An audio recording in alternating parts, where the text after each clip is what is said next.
All right, ladies and gentlemen, that was just a test, and you all failed, especially There we me. go. Okay, There we go. they're laughing on key, so that gives me a sign that we're at least somewhat working. Yeah. Apologies, guys. No problem, man. It's I just always a felt mess. No, it's okay. Okay, so let's pretend we never talked at all. So today All on the right. bad. Sounds panel, good. I've got the best of the best. I've got Baldy Jack, I've got Boogeyman Ben, and I got Count Von Strange and Christian Hanna. So two B's and two C's. It works good for me. Let's All start. right. Let's start with Baldy Jack. Baldy, how was your Thanksgiving, and how are you doing today? I think Thanksgiving was pretty all right. Just family stuff as usual. Some pretty funny stuff. So I think I'm doing pretty all right myself. So how about you, Christian? I'm good. All right. I may as well tell you guys what I did. I watched the Bears game in the morning because I'm a big Chicago fan, even though I live in Louisiana.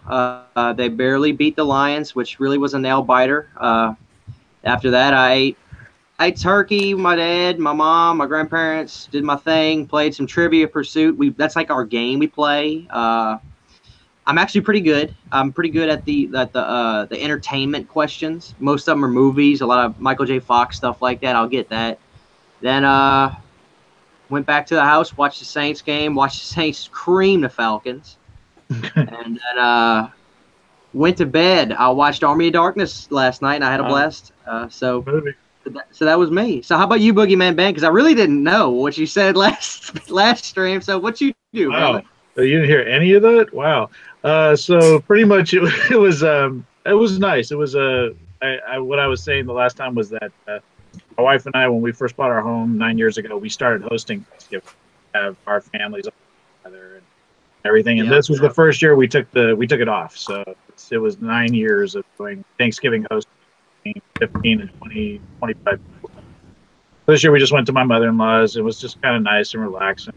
And, took my niece to see Wreck-It Ralph, the Ralph Breaks the Internet. So that was fun, doing a family thing, going to the movies.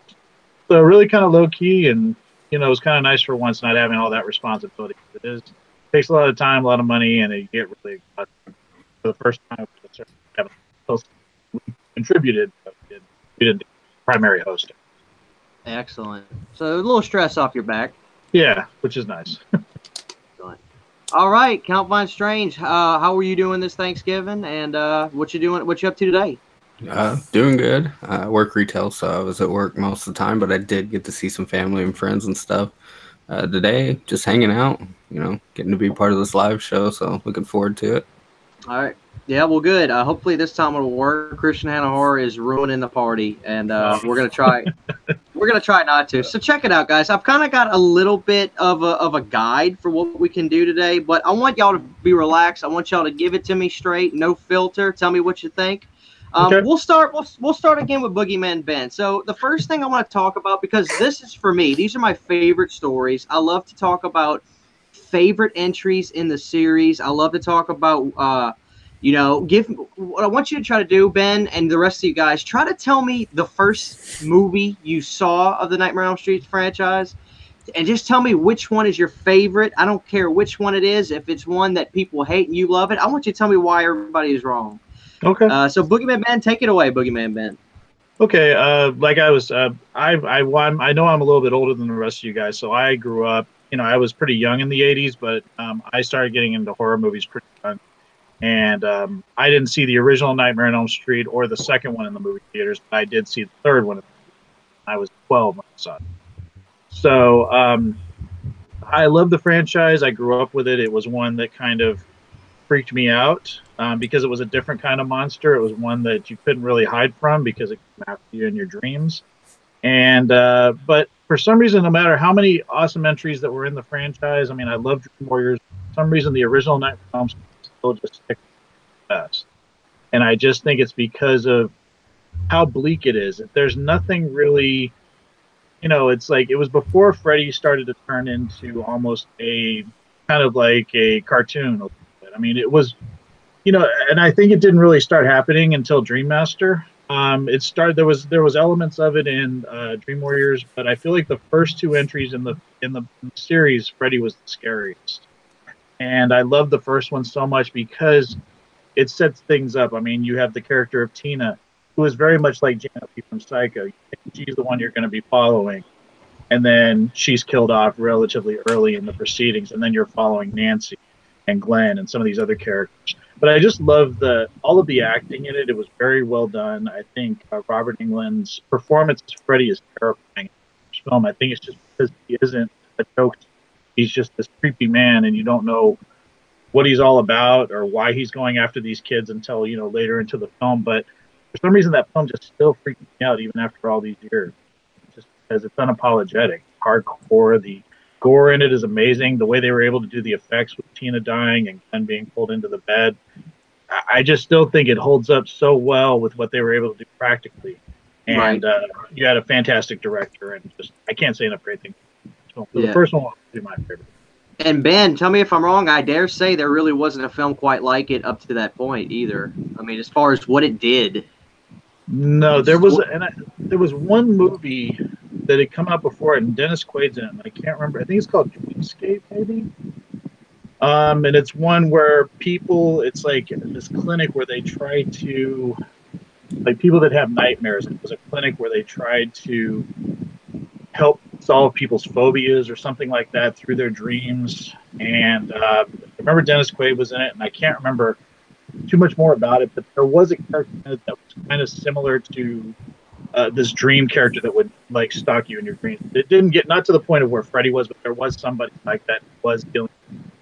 Well, but, yeah, go ahead. But it just took it. Wes Craven, of course, took it to a different level. Absolutely, it was something like that. You'll have to give me some information on that after the stream, or we can find out if anybody in the comments can figure out what that is, because I want to see that movie that you're referring to with Dennis Quaid in it. That's not the one. Dennis Quaid is the good-looking brother, right? That's not the crazy one.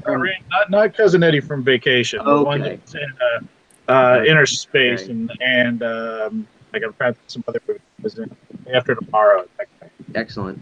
Well, I'm actually going to look it up while I'm talking to you. I have my phone right here. Go ahead. Let's go to the next person. I want to go to my buddy Baldy Jack, my Friday the 13th liaison, as it were. Okay.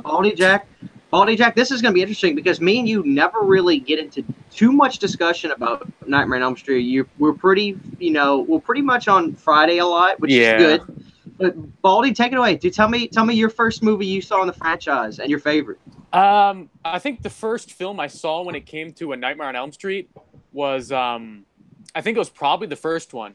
But funny enough, I think the reason why with Freddy, because when I was a kid, Friday the 13th was my thing. But for some reason, I was scared of Freddy, and I don't know why. So the Jemmy Freddy that you have, Christian, in your backdrop. There was this store called, I believe it was,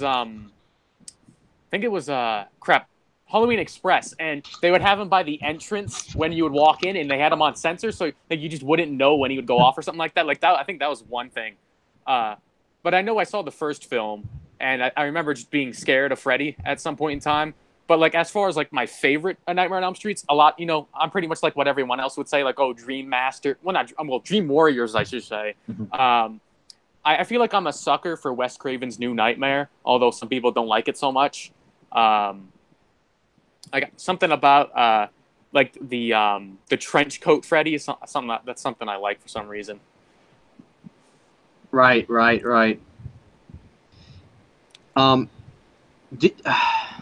So, do you think that Dream Warriors is the best, Baldy, or? It's definitely between the first and Dream Warriors that would be, the top tier films. And that's a pretty common, I'm surprised. Probably 4 out of 5 people I talk to, they usually say, you know what, I just think Dream Warriors is the best.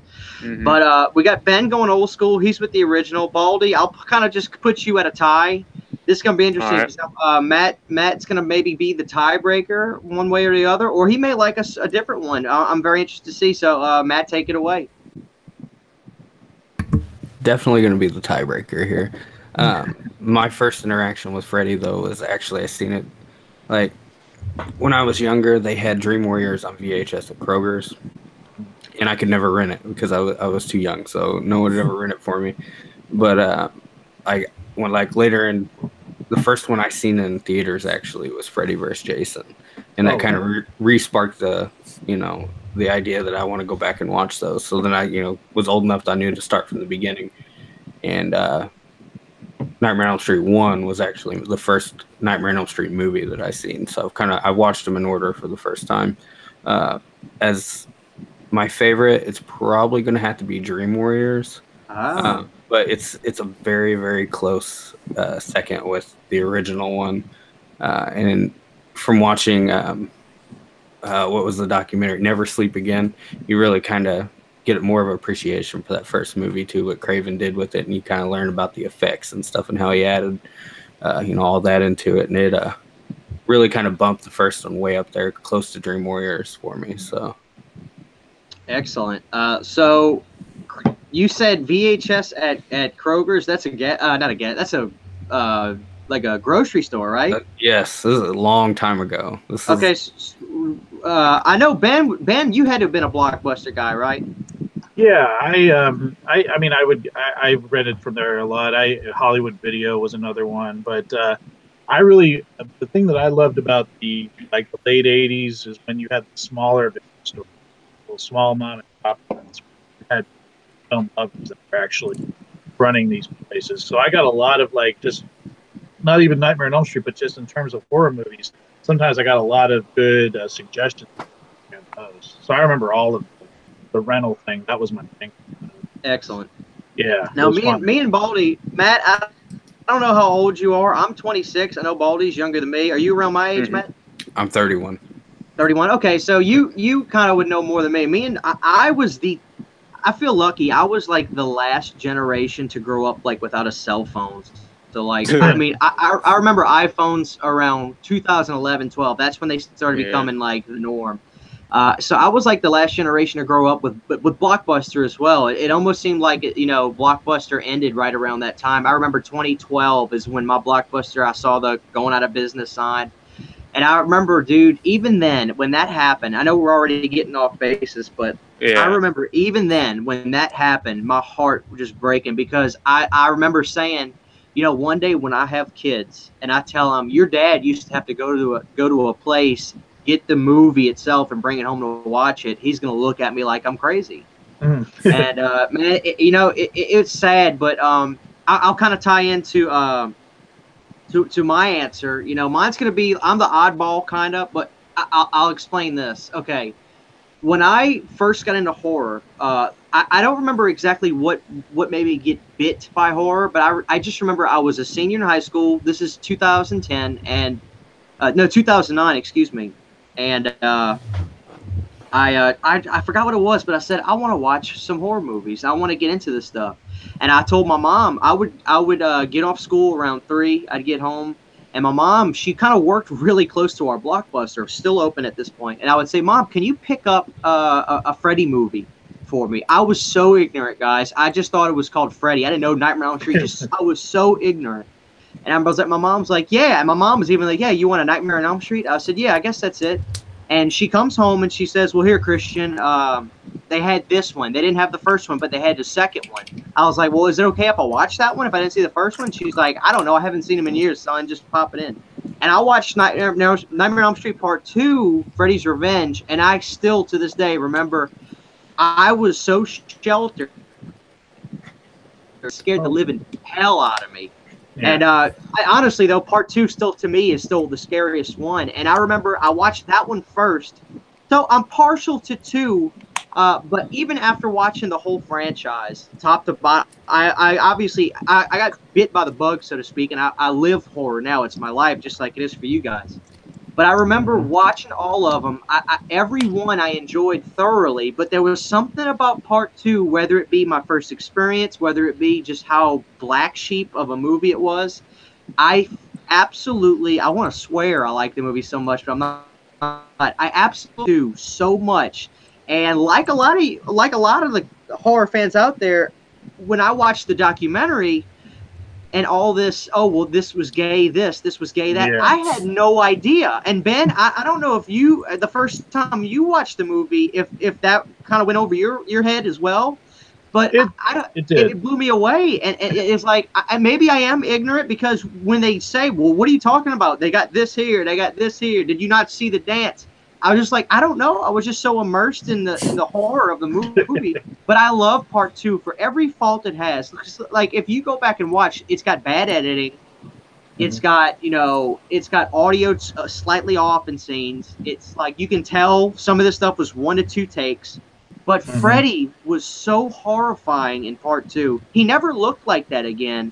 Like he never had the pepperoni spots. He never had, but he was so horrifying in part two.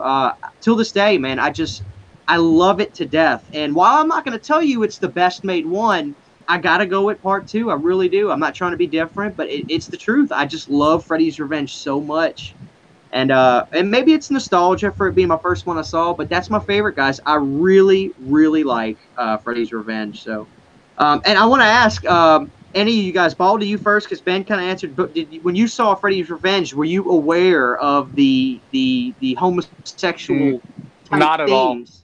Not at all. So it went over your head as well. And then was it the documentary? Did you see the Never Sleep Again? I can't remember. I don't think I've ever seen it. I might have saw it very briefly, but I don't think I watched it all the way through. Yeah. So Ben, was it the same instance for you? Was it the Never Sleep Again documentary that kind of lets you say, okay, yeah, this stuff was going on in part two? No, I think I don't know where I heard it before. It was before that documentary came out. I was curious to know more about it, just in terms of the whole where that came from, and I knew that Mark Patton was gay, but it didn't. For some reason, it just didn't. As a kid watching it, I didn't even think about it. You watch it now as an adult, and you kind of go, "Oh my God, how did I miss some of this stuff as a kid?" But I just saw it as they were doing something different. I mean, he calls himself the first male Scream Queen, right? So it's like, and you watch that movie, and he is kind of the female role. I mean, if you watch it closely, because Lisa's the one that saves him. So I mean, it's interesting to watch that. But yeah, I knew about it a little bit earlier, but I didn't know what Mark Patton went personally and emotionally because of that. And he did go through a lot. So I found out about it more so with the documentary, but I knew about it early. Okay. What about you, Matt? Yeah, it was that I didn't notice it at first either. I rewatched it this year, and now rewatching it, you see some of the things where you're like, okay, I kind of see, where they're coming from with that. But the first time that I seen it, no, I had no idea. Yeah, and it's so crazy when you think about it, because it does seem like they deliberately made it that way. Mm-hmm. So I don't know, wild. So let's get to the next topic, and it's kind of an open-ended question because I want you to define wrong in this. I want to talk about where we think the franchise went wrong, and that can be in whatever terms it means to you: box office, storyline. Wrong to you. Let's switch it up this time, Matt. Let's start with you on this. Where do you think the franchise itself went wrong? Oh gosh, I'm gonna make a bold move here and say that in the remake where they make him a pedophile. Oh well, I'm actually surprised with that. So okay. I mean, for more or less, you think everything was pretty good up to that point? Yeah, I mean, there are good movies in the series. There are more campy movies in the series, but when they lost England, I mean, that was tough. But the fact that they made the character pedophile in the new movie was like, oh my gosh, like they never come out and say it in the first movie, or whenever why they burned him alive, and you find out in that movie, and it's like, oh crap, okay. So I'm curious about that real quick. So let me ask you this: Does that like bother you in a way that like it's uneasy for you to know that this guy was a pedophile in the movie, or do you think it just it dumbs the movie down? Or I like more of the mystery of why they burned him alive. Like, they just didn't like him, or he was a child murderer. That would be enough for me. I don't think they had to go in that far depth into why they had to burn him alive or kill him. Okay. So, yeah, it was just the mystery of it. Like, why were they going to such extremes to get rid of this person? So let me ask you this. Let's talk about Jackie Earl Haley real quick, since you're on. That's where you think it went wrong. What were your thoughts on Jackie? I mean, he did all right. He's done some good movies, being Rorschach and stuff. He's played some good parts, but I mean, no one's gonna do it as good as England. But I mean, if anyone, I think Jackie or Earl Haley could pull it off better than anyone. Well, let me ask you this. Let me ask you this, Matt, because you know, I feel that taking that role for anybody is a double-edged sword in a sense. You're damned if you do, in the sense that, okay, well, let's have Jackie act like Robert did, okay? And if he did that, fans may say, well, he's copying. But you're damned if you don't, and you try to put your flavor to it, you're gonna get crap on. Do you think that really anybody that took that role was gonna get a negative response? I think so. Yeah. I mean, England made that role himself. Well, he made it his own, is what I'm trying to say. No one could, Freddy has a charisma to him, I guess, is what I'm trying to say. Anyone can play Myers, and I think anyone can play Jason too, because they're not talking roles. They don't have, it's just a guy killing people, stabbing them in different ways and being brutal. Freddy had lines. Freddy had, to act, and you can kind of see his facial expressions and stuff too, even though he's wearing like the effects and all that with the the burns and stuff. I mean, it would be much harder to take that role as opposed to some of the other ones. Right. So okay. Well, excellent. I like that. Ben, let's move over to you. Same question. Take it away. It's tough for me because like I said, I was terrified of Freddy. I think until Dream Master came out, because that was when I think they shifted the focus from the teenage victims over to Freddy. They made Freddy the superstar of the movie, and you saw it especially with the killing of the Elm Street kids at the very beginning of the film. It was about Freddy, and it was good. It worked, I think, for Dream Master, but then when they got into Dream Child and Freddy's Dead, they just kind of made him a little too silly. And I think it works to make him more. I sort of make him have a broader appeal, so it's not just for horror fans. He's got more of a, the more people are going to see them. But I think what it did was it took that element and that edge of the character. So I think, as much as I like Dream Master, I think that was kind of where the seeds were planted, where they were taking the element of fear away from the character and making him more mainstream. Because that's when you started seeing, like, they had a Freddy Krueger album where he was rapping, things like that. They had him in videos with Fat Boys and stuff like that. And it was great, a lot of fun. And I was a kid when it came out, but you get older and that mystique of Freddy goes away, and he just becomes, I mean, in Freddy's Dead, where he's riding a broom like the Wicked Witch from The Wizard of Oz, I mean, then you go, okay, they've taken it to, I mean, there's still elements of all the films that I like, but I think Dream Masters were the seeds and they changed Freddy. It less of, that's just mine. Okay, excellent. So you kind of see, the tides turning around 4, more or less. Mm-hmm. Yeah, because I think the first 3, like you were saying just real quick, is that, he was terrifying in Freddy's Revenge. And I agree with what you said, that he is one of the most terrifying in that movie. In Dream Warriors, I think they balanced it just right. They had him with the little one-liners like "Welcome to Primetime, bitch," but still a fearful character. Still scared of him. Absolutely. I would agree with that. I would highly agree with that. All right, excellent. So, Baldy Jack, it's going to be interesting hearing from you on this once again, because I don't know a whole lot about what you think about this, and I don't think neither does the audience. So take it away, Baldy. All right. So basically, I would almost say the same thing that Ben said, that, you had Freddy when he was terrifying, but then they added that slight comedic appeal to him. And as time went on, he came just a little too goofy. I would say right around A Nightmare on Elm Street 5 and kind of somewhat with 4. Like, he just was, like, he had a lot of goofy, lines and stuff. But I think that was what some people liked about him at some points. I feel they should have kept them, like, the terrifyingness to him, but then also have him making jokes. So, like you said, Ben, about having that perfect blend. Mm-hmm. But as far as where, like, the franchise started to become, like, really, I want to say, having issues, I feel like Freddy's Dead doesn't really have, like, a proper send-off. Yeah, it doesn't. Yeah, exactly. I I forget if it was Nightmare on Elm Street 5 or 4. Like, it just felt. I remember watching the movie one time. It just felt very like repetitive. Like, it felt kind of. I don't know if it felt slow, because I think there was a part in one of the dreams where it would loop the scene over and over, where the characters are just running around in circles. That was in part 4. Yeah, exactly. Okay, yeah. I remember seeing that in the movie theater, and we thought something happened to the projector because we kept going, why does this thing keep playing like this? And then we finally go, oh, okay. Yeah. And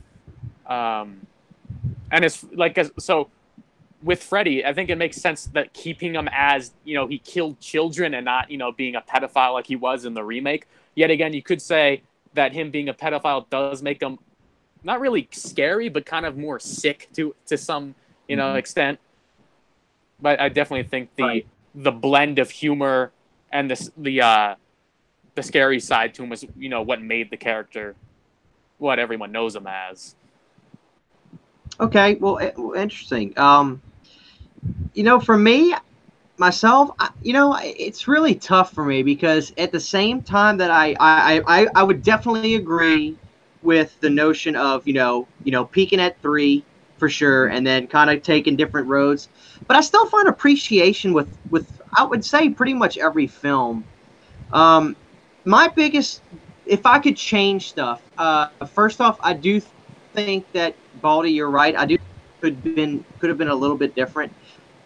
What I would have done if I could rewrite history is I don't think 2 years was enough from 5 to Freddy's Dead. I would have waited a little bit longer, let Freddy have a little bit more time to be missed, and then maybe take more of an approach of 3. Now I get it. I think Rachel Talalay said Twin Peaks was out. They wanted to replicate that feel. Gigantic Twin Peaks fan, but I don't want Twin Peaks when I'm watching Freddy. It's just not everything should be influenced by something. I don't think Freddy needed to be influenced. I would have waited maybe around the time Jason Goes to Hell came out, 93. I think 89 to 93. What's that? 4 years. I think that's enough time to miss something, And I would have taken a darker approach there. It was just, can I put in Freddy's Dead and laugh and just have a good time and chill? Yeah. Absolutely. I can. It's interesting because I'm not a big Part 4 fan. I think it's a well-made movie. I think the gentleman, he actually became a big director. His name slips my mind. I'm sure one of y'all could tell me. Rennie Harlan. Rennie, fabulous director. I just don't like it. I can't tell you why. It's too much.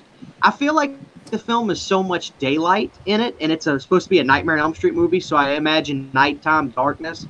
Yeah. And even some of the dreams, they're on the beach in the daylight. Like, what's scary about that? I don't know. Part 5 I actually enjoy quite a lot. I've gone on record defending Part 5 a lot. I just think it was a good movie.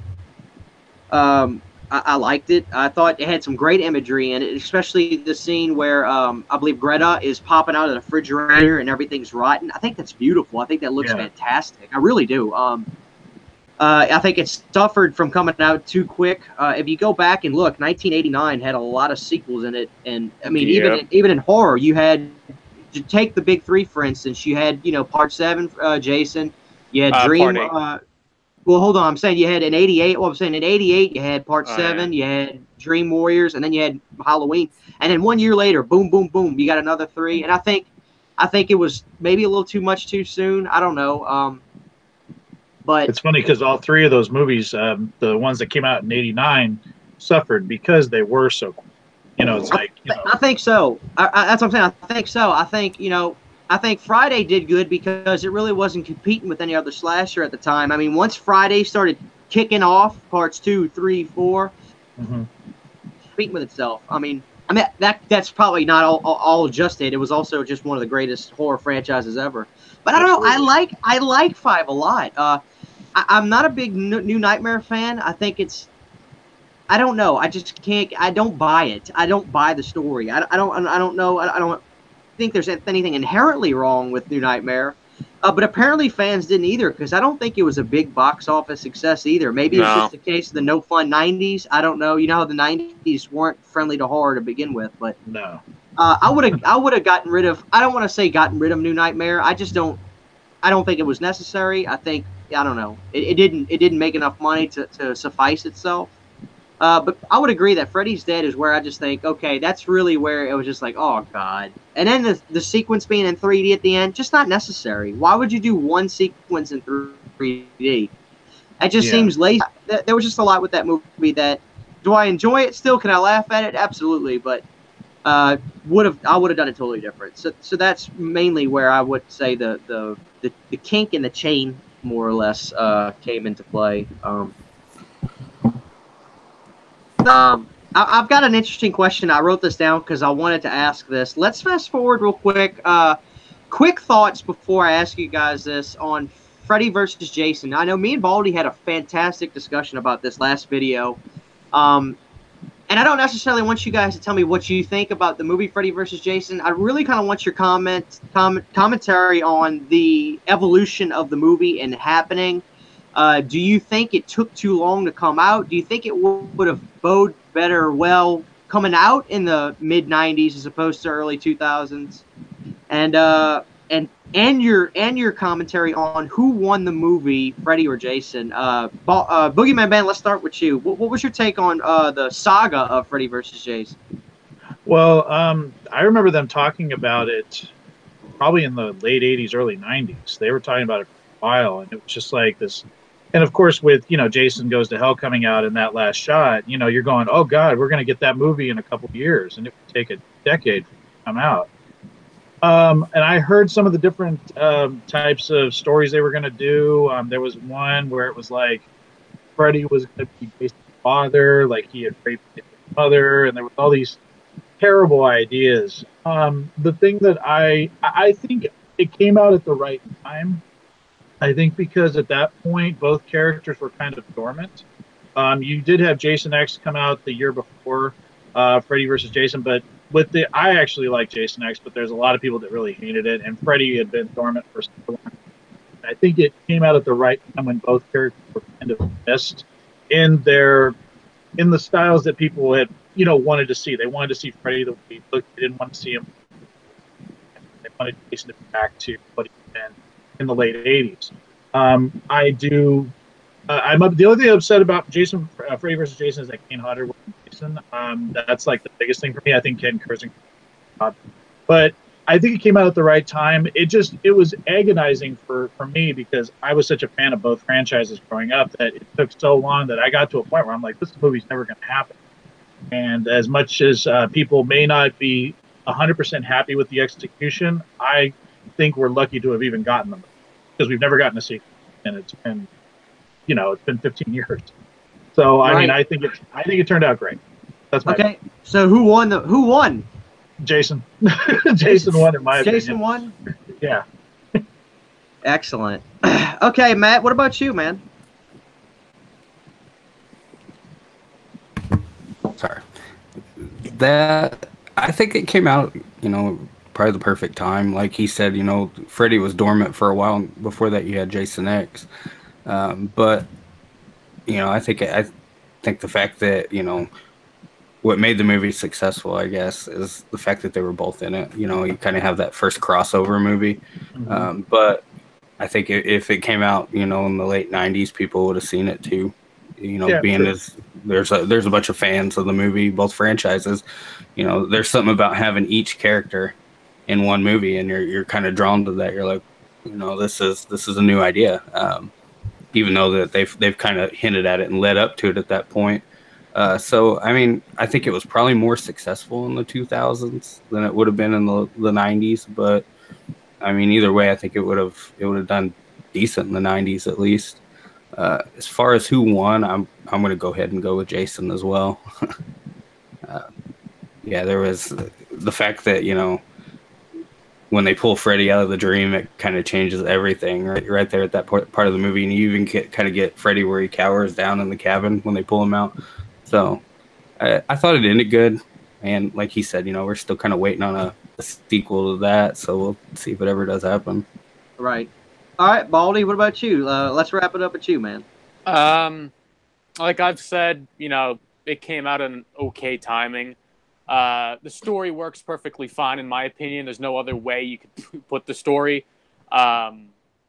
Ken Kersinger as Jason was okay, although it was kind of like Frankensteinish, but I thought it worked all right. Like you said, Boogeyman Ben, yeah, it sucked that, Kane Hodder, wasn't even asked about it. Of course, the main reason for that would be Ronnie Yu. And then as far as who won, it's, hands down Jason. You guys are killing me. I don't want to say Freddy won. Look, I'm not stupid, okay? I just don't think it was over. What if he killed Freddy? Wouldn't he just go back to his dream world? Maybe you could say Laurie won. Right. Yeah. What I find interesting about the whole saga is I don't understand.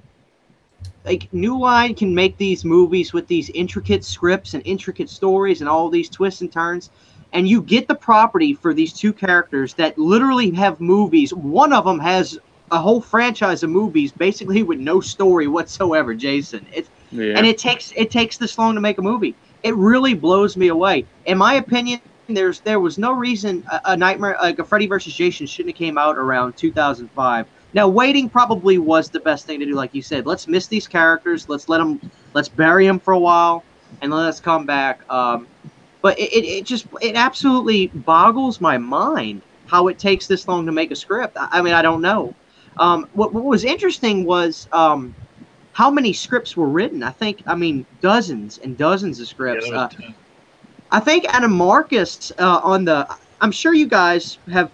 This was the first DVD that came out on the story of like a documentary type of Jason. I think it was called His Name Was Jason, which was odd because it wasn't put out by New Line or Paramount. So like they couldn't really show. If you go back and watch it, it's funny. They can't really show too many clips from the movies and that. Yeah. But everybody's talking about it. But if they were, I think Adam Marcus said he had a story, or somebody had a story where the beginning of the movie was. They're both dead. Jason's dead and Freddy's dead, who just died and Freddy's dead. And Pinhead is in hell and is like, gentlemen, what seems to be the problem? Which Pinhead is also New Line Cinema. The fan in me is like, oh my God, that would be incredible. But it would be a little too pretentious. And I think a lot of people in the theater would be like, wait, what? Pinhead? What's he doing here? But that would have been pretty cool, I must say. I heard rumors that was going to be one of the original endings for Freddy vs. Jason too. I've heard a couple of where that was going to be that they were both in hell and Pinhead was there, and then which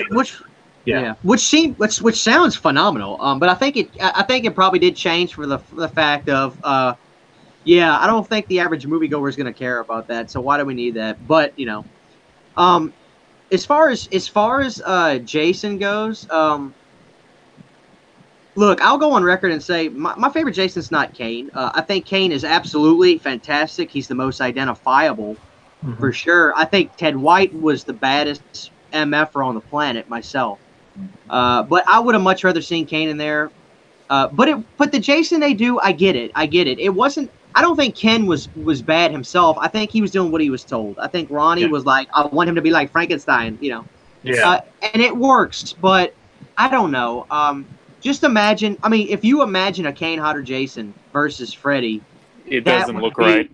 It doesn't, and it almost doesn't seem fair. Let's be honest, because Kane was such a brute and so violent. I mean, you would figure, you figure once he gets his hands on Freddy, it'd be over. It's over. But yeah, I always found interesting as far just the story of Freddy versus Jason is even more interesting to me than the movie itself happening. Just the fact of all the writing, all the time that went by, and I still think it all happened the way it should have. I think it was probably at the time, or maybe even today, the most profitable. I think it's the most profitable out of the two franchises. I think so. And Nathan Oswald just commented. He says that the soundtrack for Freddy vs. Jason is awesome. I think when I was living in New Orleans, I was still before Katrina. I lived in New Orleans. I believe I went to Tower Records on Bourbon Street, and I think I actually got the soundtrack to the movie. Never saw the movie because I was too young, but I remember getting the soundtrack to it because I think a band was on there that my uncle really liked. Seven Dust or El Nino. One of the two was on there. I think both of the bands are on there, but he got the soundtrack to that, and I remember listening to it, and I was like, oh, this is Freddy versus Jason. This is so awesome. And then years later, I'd watch the movie, and I'm like, where is all this music? I don't hear it. Yeah, right. I was like, well, It's kind where of is in the this? closing credits. It's like I think Right. they have it in the credits or at the beginning. Right. Yeah. So interesting. I love it. So okay, I've got a bone to pick, more or less. I got a bone to pick with Bloody Disgusting, because as much as I love Bloody Disgusting, I think they're a great site. I'm pretty sick and tired of getting on Facebook and seeing, posts that people share saying Robert Englund says he's returning for another Nightmare on Elm Street. And then I click on the article, and then I read an informant from Bloody Disgusting heard an interview with Robert where he was asked if he would do a Nightmare on Elm Street. And Robert's response is basically like this: yeah, maybe I'd do another one. And then, it gets posted as the Bible, and people go freaking out. They say, oh, my God, he's coming back. And I understand it's all about traffic, and it's about getting about this and getting about that. I want to pose this question. First off, can Robert do another Nightmare? Does he have the capability to? He's not an old man, but let's face it, it's not 1984 anymore. Mm-hmm. And do you think he really would do it? And if so, like, how much money would he want? And all that stuff. So, Baldy Jack, let's start with you. I mean, I think he has what he has what it takes to pull off another Freddy. I mean, heck, going a little off topic, I thought it was pretty crazy how with Halloween 2018, how Nick Castle wasn't really, in this movie besides, I think it was the window scene. Mm-hmm. Right. But I think that Robert can definitely pull off Freddy one more time if, he does. Because, I mean, I think, New Line still has the rights to it and everything. I believe so. I don't think they ever let go of Freddy. No, they're never going to let go of that. What's the expression, guys? The house that Freddy built? Mm-hmm. Yeah. So Ben, what do you think? Do you think Robert's got one left in him? Do you think he would do it? It's funny because I've read his biography, and he said that, I think the biggest thing for him was the uncomfortability of wearing the makeup and everything. But the fact that he came out of retirement as Freddy, I mean, think about it. Before he did Goldberg, he hadn't played the character since 2003. So and he said that was what he wanted his swan song to be, was Freddy versus Jason. I think he could do another one. He is 70 now, though. I think he's 71 now. But when I met him a couple of years ago, he was very, very, into character, and he's very, he just has that persona, and he's very into it. And I still think he has another one left in him. I'd love to see him back in character. So yeah, I would love to. I think he could do it. I definitely think if Harrison Ford could play Indiana Jones again at his age, then I think for sure that Robert could do Freddy again. I don't know how much they'd have to pay him to do it, but I still think.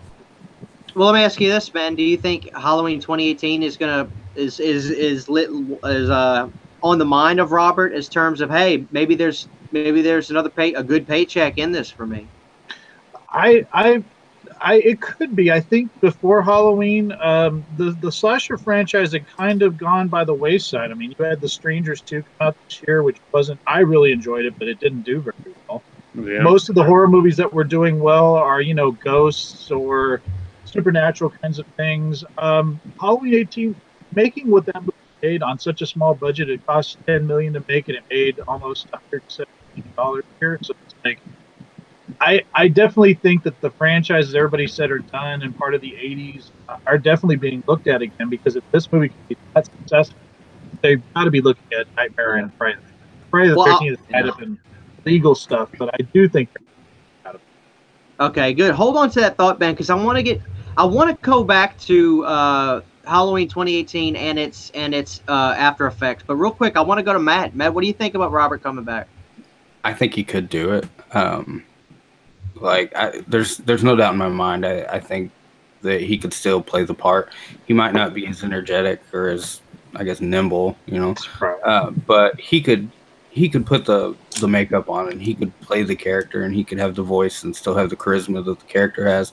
And as far as him wanting to do it, I mean, I can't say anything that I've seen him in recently that's been as big as a Nightmare on Elm Street movie. So I think that if they offer him the money, the right amount, I don't see why he wouldn't come back. unless he just doesn't want to act Excellent. anymore. And I think, it comes down to this. The script's got to fit him. I mean, plain and simple. The script has to fit a 71-year-old Robert Englund. I had a few people say stuff in comments on these posts that are made about these bloody disgusting articles like, there's no way he could do it. He's too old. He'd have to have a stunt double. And I was thinking to myself, well, what does Freddy...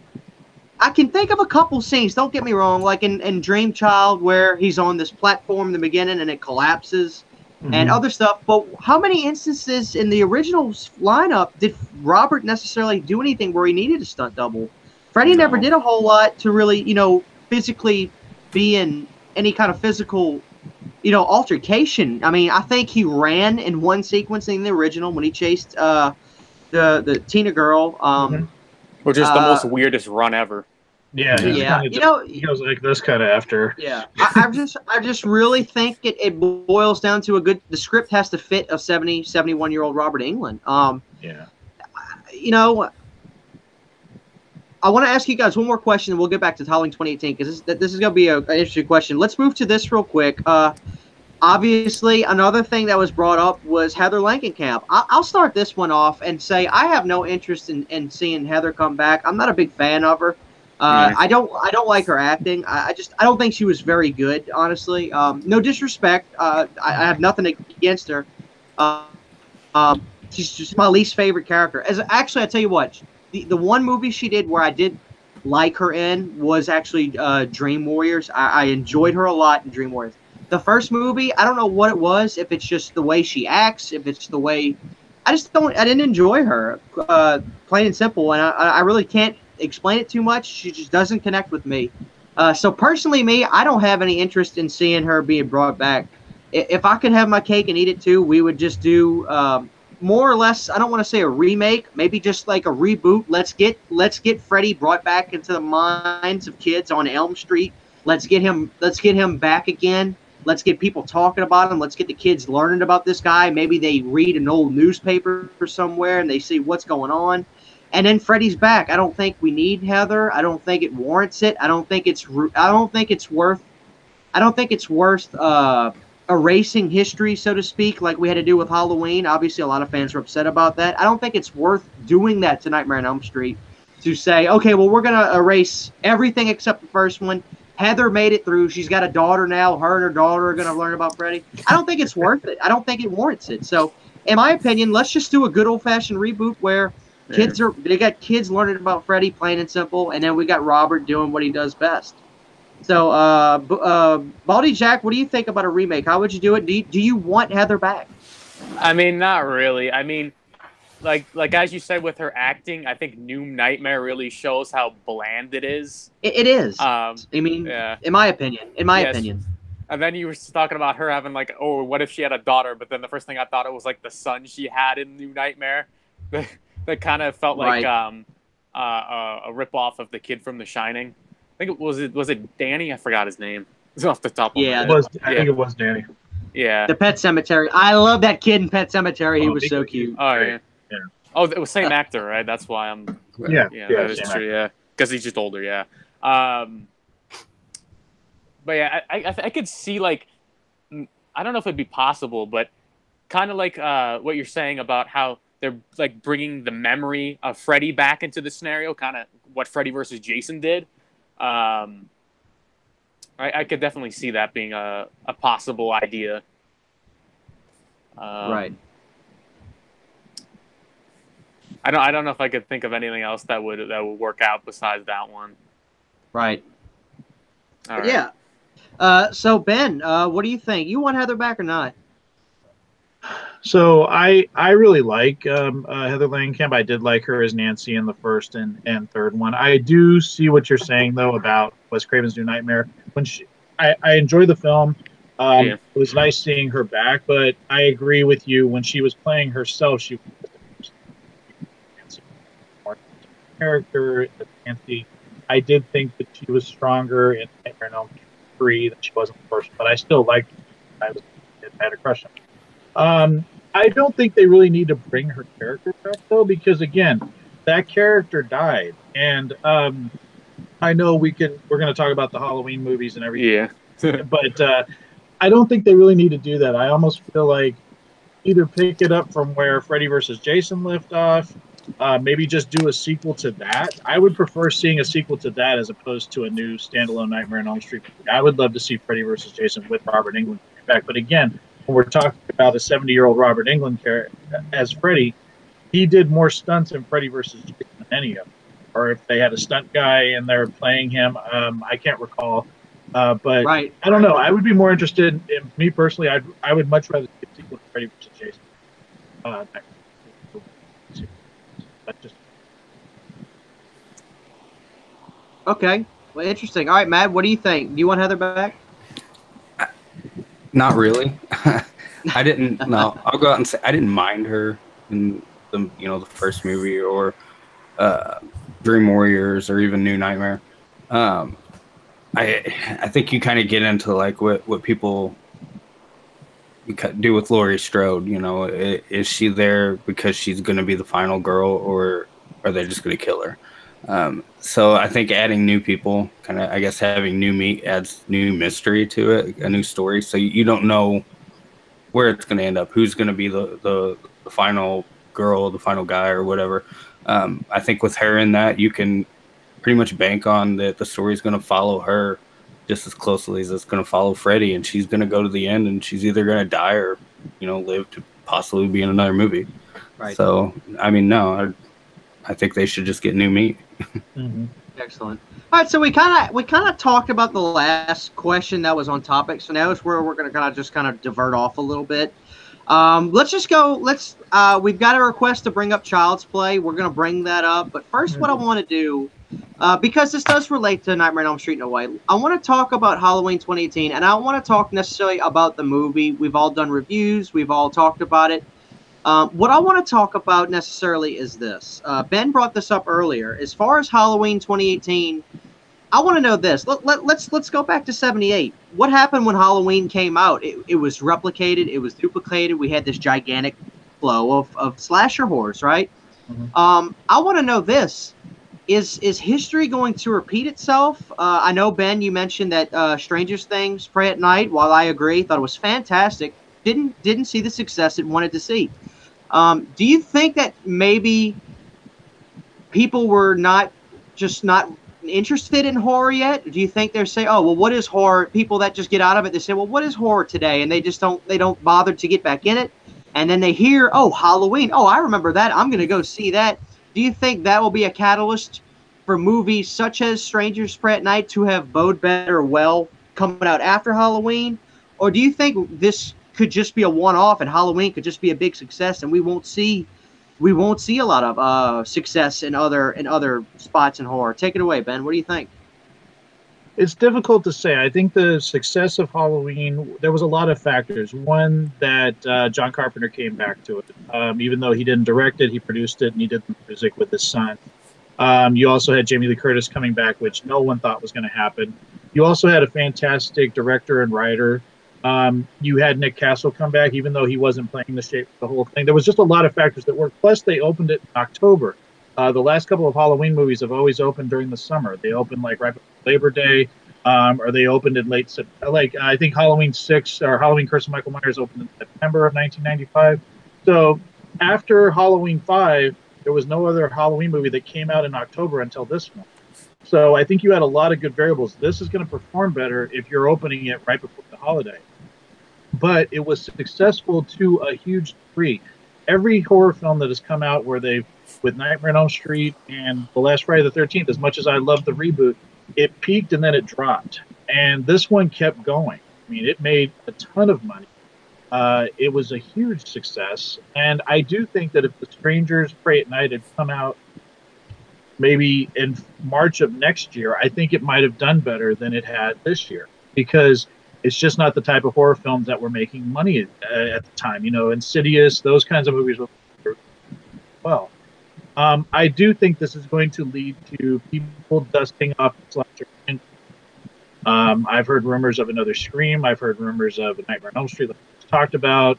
Friday the 13th is tied up in legal problems, so I'm hopeful that maybe one day we'll see Jason back from the screen. I think there's people that are trying. I mean, LeBron James is trying to get a Friday the 13th. now. So the slasher genre is huge now, and they're already trying to get David Gordon Green and Danny McBride to come up with an idea for a follow-up to this Halloween film. So it's like, I don't think they knew how big it was going to be. I really don't. But yeah, I think we are going to see a history repeat itself. In my opinion, I think we're going to see a lot more slasher movies coming out in the next couple of years. Excellent. Okay, let's go to Baldy Jack. Baldy, do you think Halloween 2018 is going to perpetuate another swing of slasher movies, or do you think, maybe this is a one-off? No, I mean, definitely. I mean, you already saw how successful this movie was. I mean, hell, look, we're already getting a Child's Play movie, although it's kind of loosely, just because of MGM has the title, so who knows what they're planning on doing with it. Although it's interesting to see where that movie's going to go. So, knowing that we don't have the whole story of Charles Lee Ray and the possession of the doll, and they're saying that it's going to be like an AI doll going on a rampage.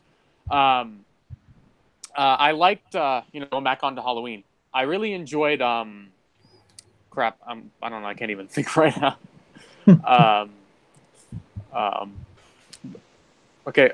As far as Halloween goes, I think Laurie's character, this was probably the best that we've seen the character. Besides the first one. With H2O, like it was kind of like very if you know what I'm trying to say with H2O with the character. I'm having a brain fart right now. I just don't even know what to think about. Take your time, Baldy. Yeah. Take your time. Yeah. No problem, man. So do you think, Baldy? Do you think that you think Sean Cunningham's paying attention right now, though? You think he's paying attention to what's going on? Do you think Victor's paying attention? And do you think maybe Halloween 2018 could be what ends this ridiculous lawsuit? Do you think that could sway them to say, let's get this stuff out the way? Well, I mean, possibly. I mean, the whole thing with Victor, he just wants what he created with the first film. But then you're saying that maybe Horror Inc. or Sean's going to own the character of Jason. But, the whole idea of can he be called Jason is up for question. I just hope that, they're in some way, shape, or form that they get a movie going. Right. Don't make it like an origin story, because I know there was a script that was floating around that they were planning on making an origin story, just before. Just before Paramount, they had 5 years to make a movie, and they kind of just screwed up. Like they're like, okay, let's try and make a movie, and then you had the lawsuits, and then they couldn't do what they were trying to do, and I'm glad they didn't, because the movie was gonna have Elias as the killer, which is like, what? Okay, this is very weird. The movie just was like a 3-killer movie, and then you'd have like Jason towards the very end of the movie. Now it's like, no one asked for this, no one's gonna want to see that. And they were trying to say that Elias is like the sack head, and that's how Jason came up with the way he looked in the second movie. It's like, what is this? No one wants that, okay? But back onto the note of Halloween, now that I don't think I have too much of a brain fart anymore about that. With Michael Myers, as I said, it's probably the brutalest we ever seen the character. And I believe I mentioned this to you, Ben, on one of your comment sections for when you reviewed Halloween 2018, that I said that when I saw the film opening weekend, that James Courtney really played Myers, and it reminded me of how Ted White played Jason, because like that just brutal force that he presents on screen. And he had that. He did have that. Yeah. He was almost just like a machine, kind of. Yeah. He had a few. For me, it's like there was a couple of scenes he reminded me of Dick Warlock a little bit. So I always liked Dick Warlock. But the thing you were saying, Christian, about how when they brought back Nick Castle, and that he didn't really play the character too much, but he did the breathing audio. I almost feel like basically what Nick Castle did is he like taught Courtney like how to play the character, and you can kind of see that by the way he does the walk and all that stuff. But I definitely could see them doing a sequel. The fact that they're planning on writing another script, and the only way that Jamie Lee Curtis would be involved with this sequel is if David Gordon Green directs the movie. There's just a lot of stuff surrounding the idea of a sequel, and I think they could pull it off, especially with the fact that there's the test screen audience idea that there was an alternate ending that they scrapped, and then we have the one that we have. Because you'll notice in some of the TV spots and trailers that there's a part where Laurie has a knife and Michael's trying to dodge it, not really necessarily dodge it, but prevent him from stabbing her, and it's outside too with the lights, her searchlights. Yeah, I remember that. I was wondering where that was. And especially the way they left the ending with he's burning in the basement, but he's nowhere to be seen.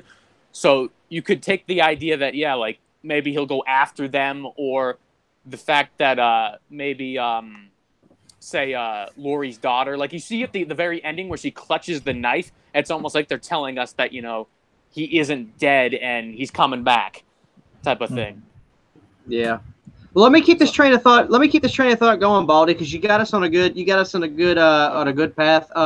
Matt, let me ask you 2 questions.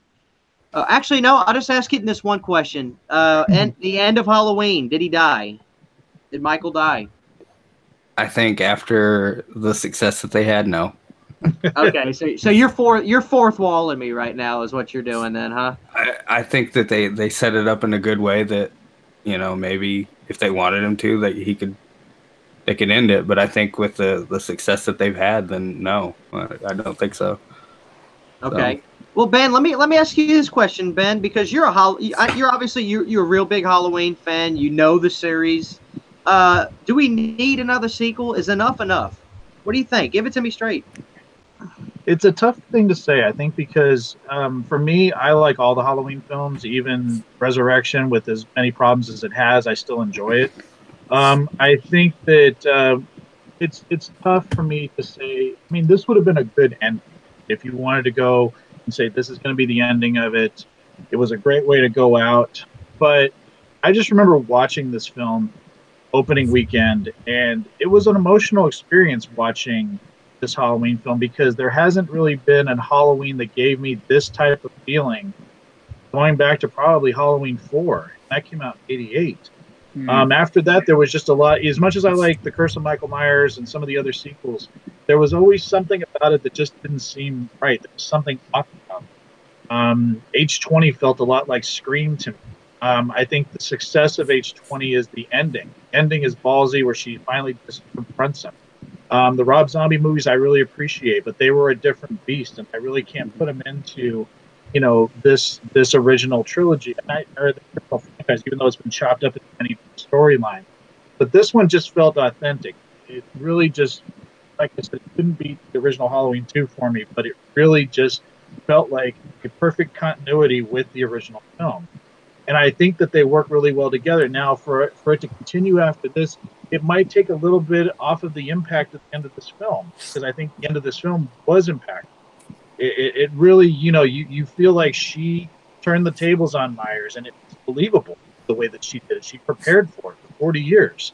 I think if they get the same writers and they put the same amount of respect in part that they did in this film, I think they could do it successfully. I have no idea where they could go.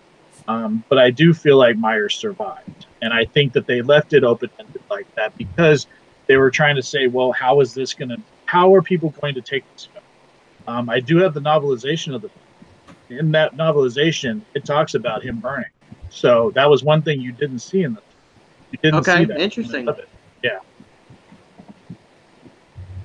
All right, well, Baldy, let me go over to you. Okay. Same question, man. Do we need another? At what point do you think enough is enough? Because look, not even Halloween, as we've seen, is susceptible to bad sequels. Mm-hmm. And are we gonna get to a point to where we're at Halloween Curse of Michael Myers again? As much as I love Curse of Michael Myers, you know what I mean. Are we gonna? Do you think we can? And let's be honest, Blumhouse does not have a perfect record. They've made some bombs. That is true. So do you think we need Happy another Death Day? Or, and Happy Death Day. Do we need another sequel? And let me ask you this: which ending was better, Halloween 2018 or Halloween H2O? I mean, H2O would be a good way. The ending is a good way. definitely I would say H2O has, like I said, a great ending. Just like as you've always said with Halloween H2O, that it's the combination of Scream and Halloween, so Hollow Scream. I mean, as far as a sequel can go, if they can do it right, there definitely is a want for it, but I don't think it's really necessary to say. But it's possible as long as they can do it right. I almost feel like, it's like, where could they go with the movie exactly? It almost feels like it's going to be like a Halloween 2 type of scenario where he's just going to pursue her and, they're going to be at another hospital. Okay. It's probably, it should end up something like that, but I don't think so. They could maybe say it could take up place like a year after the events of the movie. And, they could say, oh, there was no body found at the house. And then, Laurie's all paranoid and stuff, knowing that they found no body at the burn site of the house. And, he could be coming back next Halloween or something like that. It almost sounds similar to Halloween 5 and to some extent. Right. Yeah. There's a possibility, you could see them throwing a movie together, but don't make it like Halloween 5 where you rush it and then start adding in elements and then have someone else try and explain it for the next movie that you try to make. Yeah, let me ask you guys this now. I got a good question I want to bring up. I'm going to give you guys my thought about something, and I just want y'all to play off of it.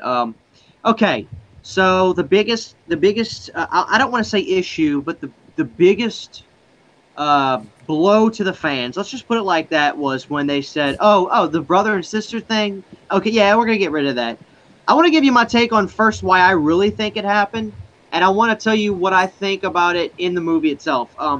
I could be completely wrong. It was clear from watching documentaries, watching interviews. You guys have watched all of them just as I did.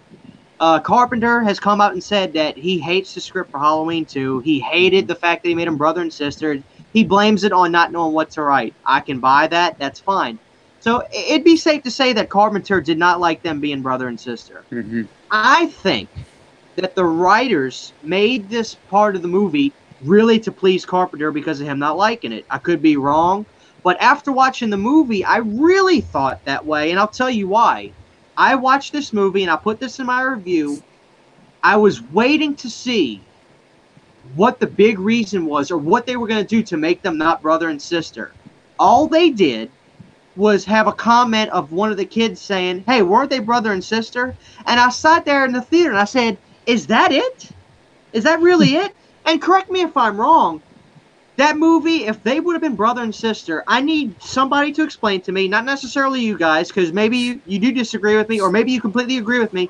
I need somebody to explain to me why that would have made that movie any less scary, because that movie was suspense with a capital S. And I don't see why making them not brother and sister and retconning the series more than it, quite frankly, I think needed to be, was necessary. Matt, let's start with you. What was your take on the whole brother and sister thing? I don't think it mattered either way, honestly. I think they could have been brother and sister and the story would have went on just fine, just like it did. Real quick, Matt, let me say this. What in that movie needed to be different if they were brother and sister? Because I don't see anything of that movie. Literally, I don't see a single scene, just dialogue itself having to be a little bit different.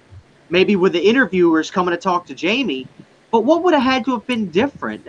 I'm sorry to cut you off, but carry on. But you know what I mean? Like, that movie could have played out literally scene for scene. Am I wrong?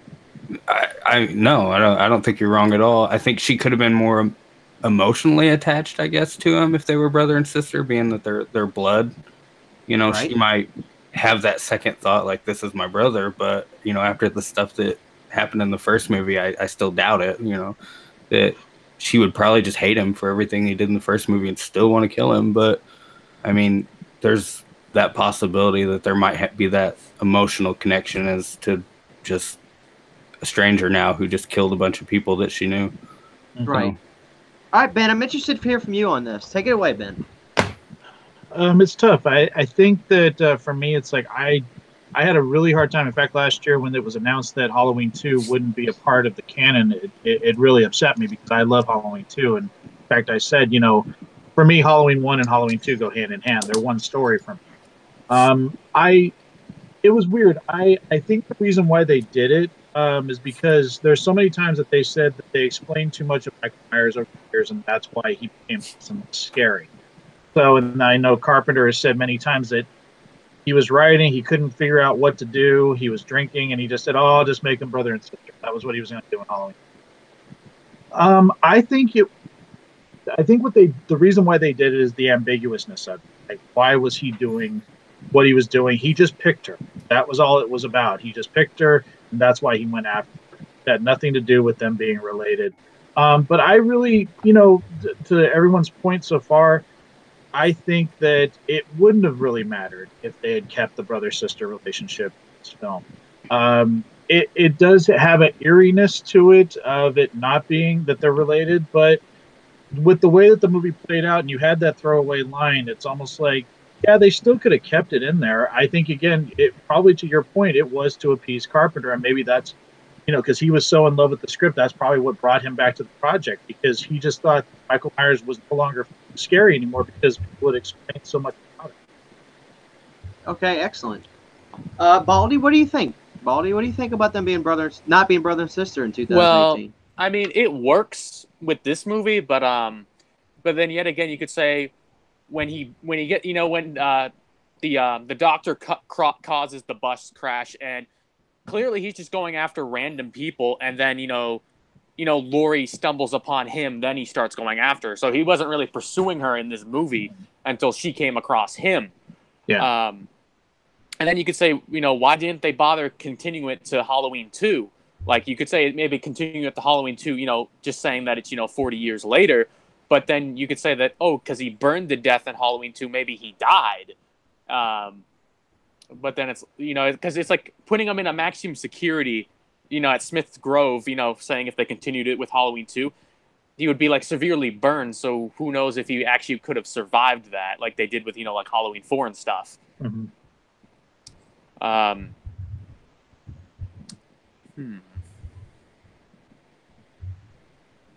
think that's, okay. I don't know if I have anything else to add on that, though. All right. But all in all, as much as that is a gripe to me, I think Ben kind of had the same notion as me in his review. At the end of the day, for all the little nitpicking, for all the hardcore fan of me, I tried to leave that at the door when I went to go see the movie, Yeah. And I said to myself, you know what? That was so fun. Above anything else, that was such a fun ride. That was a hell of a movie. There were some concerns with characters, I believe, and they answered some. I think the producer said they didn't kill the boyfriend who threw the phone in the pudding because they said, oh, well, he could be something for part 2. Okay, fine, that's Maybe. fine. Yeah. I personally don't see it, but that's fine. But at the end of the day, like I said, I ranked it high. I did a ranking. I know Ben did a ranking, and we both have it fairly high. I think it was just a kick-A movie. I thought it was well made. But like my only thing was I just kind of felt cheated a little bit. I was like, well, why was they not brother and sister? I just didn't understand it. But you know what? I'm not making the movie, so it's not really up to me. I was reading one of the comments. It is kind of funny to ignore Halloween 2 so much. They kind of did the same ending where he goes in Burned, yeah. So Yeah. and that's another thing I want to bring up. I saw a lot of people, and you guys, I'm gonna have y'all come in on this because the only a lot of people said there were a lot of notions to Halloween's 2, Halloween's 4, 5. Yeah. All this. The only one I particularly saw, and you guys have to come in on this, was obviously the Silver Shamrock Kids, as I call them. I thought they were so cute. I love them in the movie. But you guys, let me just anybody jump in whenever you can. What was another nod to a sequel in the movie that you guys saw? Because I don't remember any other Michael Myers besides the ending with 2. Somebody, it looks like Baldy's got his hands up. Baldy, take it away. Yeah. So in the restroom when she's like, somebody's in here. So you have like the graffiti and stuff on the walls, like of the bathroom stalls. There's actually the thorn symbol on the wall somewhere. Yeah. I didn't notice that. Yeah. Yeah. Didn't notice that whatsoever, Didn't Baldy. notice that at all. And then I believe, like, with the way Michael Myers, like, when he takes the mask out of the back of the trunk, like, the way he's looking at it is kind of similar to Rob Zombie's Halloween. I don't know if that's just, like, a nod to it or it's just a cliche that it happens to look that way. Those are the two so far that, you could point out. Okay, Baldy, let me cut you off real quick. I guess you could call the bathroom scene a little bit like H2O. Am I right? Oh, yeah. I could see that. Do you think this stuff was intentional by the filmmakers to nod these sequels? Obviously, the Silver Shamrock, there's no other reason for it to be a nod because you could have used any other Halloween mask. But do you think scenes like this, do you think scenes like the bathroom scene and any other scenes you guys can think of, do you think those were purposeful nods to the... Yeah, they could be. Yeah, a lot of them you could say are purpose. They have their purpose and everything, but you just have to really dig deep into it and to notice it, because sometimes you just overlook it and you won't realize that, oh, that's a nod to this movie or that movie. Yeah. Go ahead, Ben. Look like you had your hand up. Yeah, I didn't want to interrupt. The one that I can think of, I mean, the scene where he gets the hammer and he goes into the kitchen. I mean, that was the fact that the woman was making a sandwich was very much going back to the scene in Halloween 2. Where he goes into the couple's house and takes the knife. And this one, of course, he took it a step further. But that was sort of just the way that she was dressed. She had her hair like up in a certain type of robe on. So that was a play on Halloween too. I know that. Excellent. And then the gas station scene where he killed the guy in the gas station, that reminded me, though it was a little bit different before the bathroom scene, it reminded me of Halloween 4 a little bit. Just because of the way that the place looked. But yeah, those are the two that I Excellent. I don't know. Matt, do you have any other scenes or did they pretty much cover them? There were a lot of cool ones, I thought, to the first movie, even. When Laurie knocks Michael off the balcony, and he's laying in the yard, and she looks back, and he's gone again. That was kind of how, the first movie ended.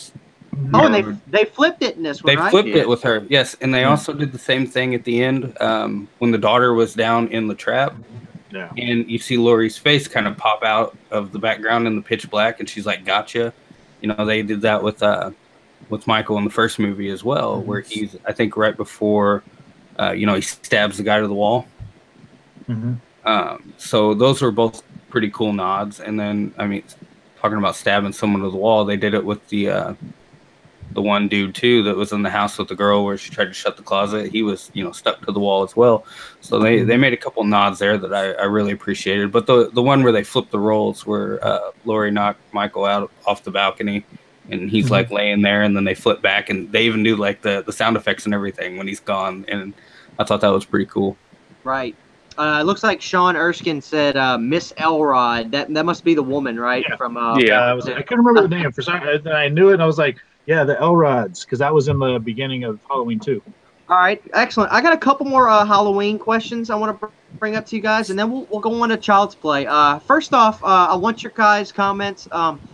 We all know John did the score, and I want to say that I was really happy that John didn't play it safe. He didn't replicate the score. There were some really incredible, I think the best parts of the score were the new additions to the soundtrack, the new stuff. Let's go right back to you, Matt. Tell me about the score. Did you like the score? How did you compare it to the original? Oh, I liked it a lot, actually. The originals is iconic. This one, though, there were parts of it that I really, really enjoyed.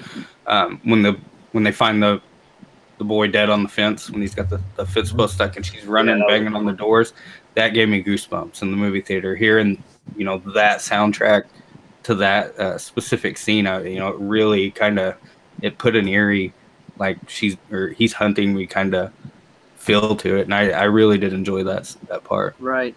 All right, Ben, let me ask you this, Ben. Tell me if you agree with this, because I figure you've listened to John's Lost Themes 1 and 2. Did you hear and feel a lot of that in the score? That essence of the Lost Theme style in the score? I kind of did, but I didn't. I still heard. I almost just it felt like he was just taking his score of Halloween to, adding some things to it, changing a little bit of it. I like this. There's one part of the score that a lot of people talk about. It's when Michael is pursuing Laurie's granddaughter. That scene is really, it's when she finds the guy on the fence post, and then after that, I mean, it's just I really like because there's like little touches that sound similar to the original theme, but then they're changed up a little bit. But Absolutely, and I yeah. think that piece you're talking about, it's like the siren sound, right? That absolutely it's incredible. really, absolutely incredible. And I love the score for when at the very end when they trap. I love that part of the sound. Okay, excellent. Just the house on fire. I love it. What about you, Baldy? What you thought about the score? I was gonna say the same exact thing about the chase theme. That just works so perfectly. That's the thing I liked about the soundtrack, because I was really wondering when they said that they got Carpenter involved to do the music. Is he gonna at least make it different and not like how every other movie has like this, the same type of thing where it's the theme song slightly switched up and then you have stingers and stuff like that in there. I do like the way that it turned out. It works really perfectly. That it's got some of the essence in there that is what makes the soundtrack for the original film what it is, just with some new stuff sprinkled in there. It works perfectly. Absolutely. And I think I could be wrong. I don't know how they recorded it. I think his kid Cody could really be having an influence on the style, and it could be. It looks like Nathan Oswald let us know. I've got the vinyl right over here. I usually have it in the backdrop of my videos. Shape Hunts Allison. If you guys Spotify the soundtrack or something, I think which sounds right to me. But yeah, I thought that was great. I got one more Halloween question I want to ask. I'm really interested to hear from you guys on this. I have no problem admitting this. I love, like I think a lot of you guys said, I love all the Halloween films. I think Rob Zombie is a very unique guy. I think he makes good films. I like a quote unquote Rob Zombie film. It gets torn apart pieces. But one thing I don't really hear people say negative stuff about is the portrayal. The gentleman's name slipped on my mind. I know somebody's going to tell me. Tyler Mane. I don't hear a lot of hate from him. Boogeyman Ben, what do you think about Tyler Mane's portrayal? I love him as the character. I mean, he was. I met Tyler Mane, and he's about. I think he's 6'8". Something he's like huge. that. Yeah, he's huge, and he's very intimidating. But he's a very nice person. But I really like what he brought to the character Myers. He changed him enough to make him, more for the Rob Zombie style. But he still had little elements that I think paid homage terrifically to like Nick Castle and Dick Warlock. I've never had a problem with him, and I agree with what you said, Christian. As much criticism as I've heard about Rob Zombie's films, I've never heard any really big criticism about his portrayal of the Shape. I think he did a great job. Yes, he played him a little bit differently, but there was an intensity that he brought to that role, and I think it's I've always had a problem with Chris Durand in H20. I just never really cared as the character. But I really think Tyler was probably one of the best after George Wilbur. That's just, but yeah, I think he's a great character. He's probably my third favorite out of the actors. Let me ask you this, Ben. Let's take James Jude Courtney's Michael, and let's take Tyler Mane's Michael. Which one was better? Straight up. It's tough to say. I really love James Jude Courtney.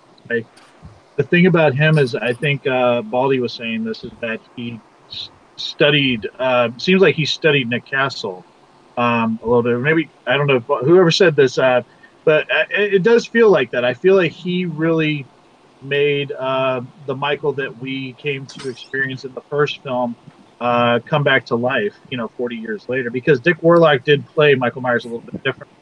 I think I'd have to go with James Jude Courtney, no disrespect to Tyler Mane, but I really do prefer the older, more. The thing about Tyler Mane is he was so gigantic, and I think the thing that made Michael Myers so scary in a costume, he wasn't like Jason, and they tried to make him like Jason after Halloween 4. From Halloween 4 on, he was whereas in the first two, Dick Warlock and Castle were average guys. I think that's what made this one a little bit scarier and more in line with the original. Okay, looks like the comment section likes James a little bit better. Matt, what about you? Yeah. What did you think about Tyler? He fits the Rob Zombie Halloween movies. There's nothing about it that I hate. The way that he played it. Those movies were violent. and you kind of had to have someone like Tyler Mane. You kind of had to have a brute that was going to come in there and do the things that he did with the character to make it fit. If you tried to add, what was it, James Jude Courtney to the Rob Zombie movies, it wouldn't fit. It just wouldn't work. Yeah. No, it wouldn't. And it's the same if Tyler Mane trying to be in this one. I don't think it would work either. You know, they had certain feels to the atmosphere of each movie that you know made them work. So yeah. So you think do you think Courtney's portrayal was a little bit better? Yeah. Or do you prefer it more? It speaks more to me, yes, because I enjoyed the first movie, and this movie had that feel to it. They had that atmosphere. So yes, I enjoy him more. Okay, let's move over to you, Baldy. You look like a Tyler Mane kind of guy to me, Baldy. Am I wrong? Well, not really. I mean, I liked Tyler Mane as Michael Myers to some extent because he had like this own I want to say let's say I mean, because I know how he's always made a lot of grunting noise and stuff. I wasn't too keen on that, but I guess it worked for his version of Michael Myers. The only thing I didn't like was how he looked in Halloween 2 with the mask being ripped and the beard, and it just wasn't, you know, it was Hobo Myers, right? So it just wasn't the thing that people were too keen on. But I mean, as for Courtney, you know, it's more focused towards the Michael Myers that we all like. You know, it's not. I mean, because yeah, exactly. But yeah, it's Tyler's Mane's version. It stands out and it's different in a unique way, but it's not the one that everyone's gonna. It's clear that everyone's gonna favor Courtney's version over Mane. Mm-hmm. Okay. Yeah. Well, with me, I'll say this. I thought James Jude Courtney played it just as well as the cinematography was. He was perfect for that style of filmmaking. I thought that shot of him walking into that, you know, that down the driveway into that little garage deal where he got the hammer. God, that was absolutely incredible. My only thing I wish they would have done different, I know this is slightly off topic, but in the trailer, when they show that scene, there's no music, and he's just walking. And I believe in the movie they had some kind of music kind of going, very light music. I could be wrong. But if they did, I wish they would have done what the trailer done and made it dead silent. You just heard Michael walking into that garage grabbing the hammer. That would have worked better. I agree. Yeah. You know, watch that trailer again, Ben. I'm telling you, when you watch that little trailer and he walks and it's dead silent, oh my God. Even in the trailer, I'm sitting there like this. Yeah. I'll tell you this, man. I absolutely I think he is in the class of Michael Myers actors. He's in there, hands down. You know, shoulder height with everybody else. I thought he was fantastic. I had a comment said that Chris Duran was like a pushover Myers. I would totally agree with that. I thought he was horrible, quite honestly. Well, he didn't study the other actors. I think that was, and he had played Ghostface in the Scream films, so that's what I felt like. His stance, and there was and I didn't like the mask very much that they ended up using for the large. And then the wide eyes. You'd see his eyes too much, and the thing that I think Brad Laree was a better Michael Myers and he was the one that played him in Resurrection, because there's a stance that you have to have, even though these characters don't talk. There's a presence, and I just didn't feel like Chris Duran was scary. Absolutely, I agree with that. I thought James was fantastic. I don't know who my favorite Myers performance would be. I would probably say Wilbur. I like him a lot.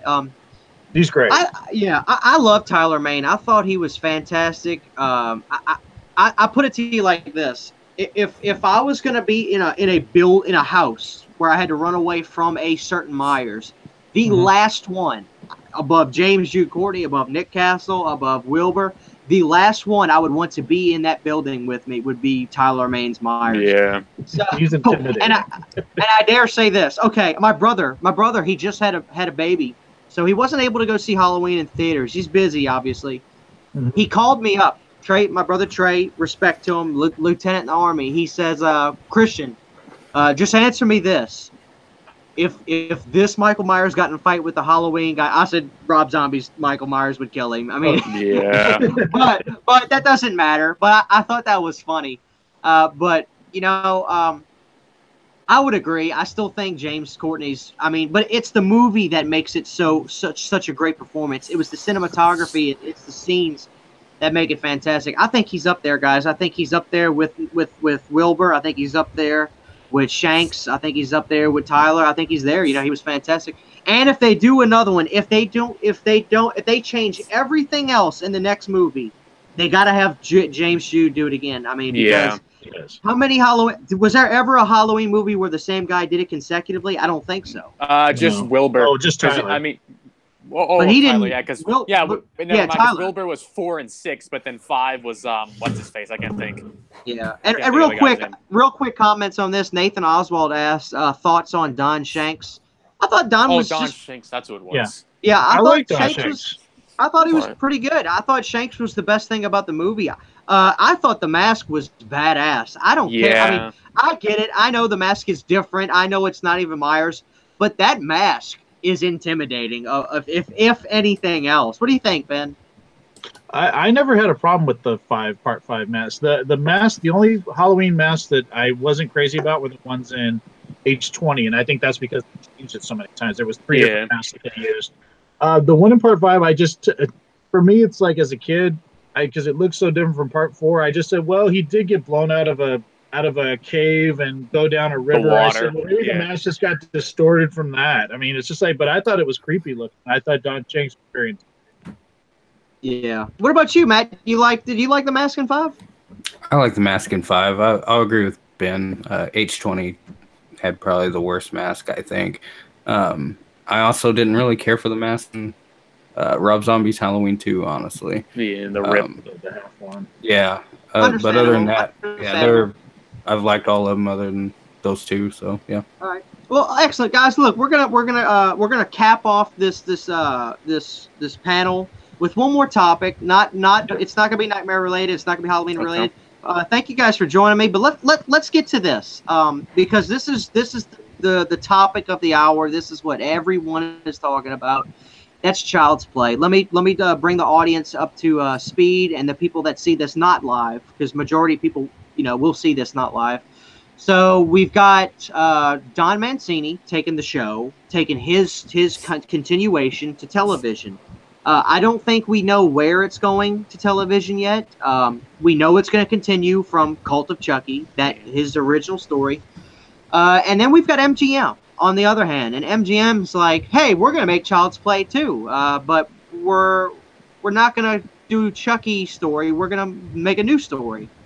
I'm conflicted on this, and I want to get your guys' thoughts on 2 things. I want you to get your thoughts on Don Mancini's keeping his story going, and on television more specifically, and I want to go to what you guys think about the remake. For me, I'll just say this, guys. I'm not happy about Don taking it to television. I mean, did he not see what happened with Ash versus Evil Dead? And look, if Ash versus Evil Dead, I agree.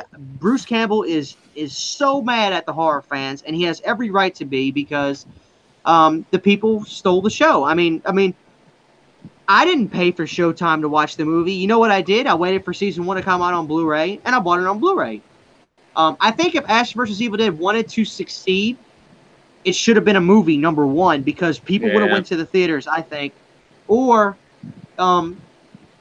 they should have brought the show straight to Netflix, because people pay for Netflix. Netflix is more popular than cable. I commend Sam Raimi for giving it hell. He's always been a bold guy, and I love that. And I thought the show was good. And Bruce is right. Bruce says all these horror fans screwed me, and they ripped the show, and they stole the show and didn't pay for it. So I'm wanting. If I could see Don Mancini, I would shake him and say, "Pay attention, Don. Don't take this to television," because number 1, look, guys, when Curse of Chucky came out, fantastic. I loved Curse of Chucky. It satisfied the fans of the show, the original series, and then it was fresh enough for people to jump back in. And then Cult of Chucky came out. I thought it was pretty good, Don's getting a little weird on me. Don's really taking it a little wild on me. And I just think going to television, it's not going to do well. I think he should stick to doing a movie every 3 to 4 years. and that's that. As far as the MGM remake, I'll give you my guys' thoughts, and then I'll go to y'all. So we know that MGM is calling it Child's Play. We know that it's not going to be a good guy doll. It's going to be a buddy doll. Mm-hmm. And that's about it. I think they said they're going to call the doll Chucky. That's either truth or speculation. Ben's shaking his head yes, so I'm going to assume yeah. I heard that it is going to be called Chucky. Here's the thing. I said this in my video. When Child's Play came out in '88, MGM got hell. All these parents were writing in. They were saying, "Oh, this is bad for my kid's not going to want this." The toy stores are like, "You're killing sales." So MGM gets rid of Child's Play. They want it. No, we don't want it no more. Universal takes it and they carry on. Why, after all this time, is MGM wanting to capitalize on something they were so eager to get rid of? I don't understand lawsuits. I don't understand how this works. If MGM sold the rights to Universal, they keep the properties of their original movie. They keep the properties of the name of Child's Play for their movie, and whatever the characters from that movie. I don't know, but they at least got Child's Play.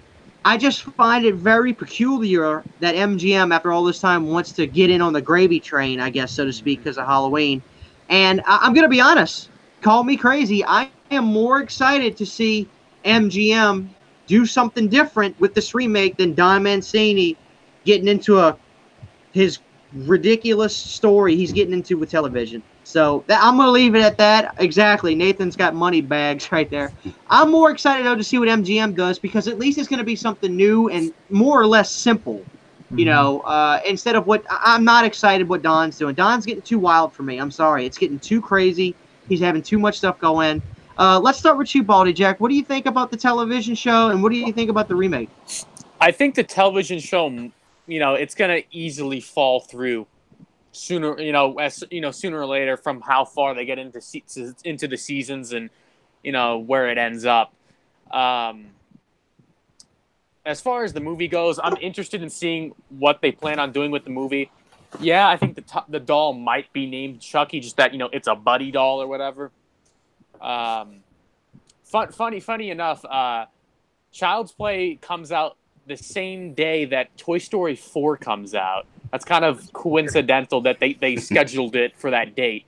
Something for the kids, something for the adults. Yeah. Well, I mean, most people seeing Toy Story 4 are going to be in their 20s anyway, so. But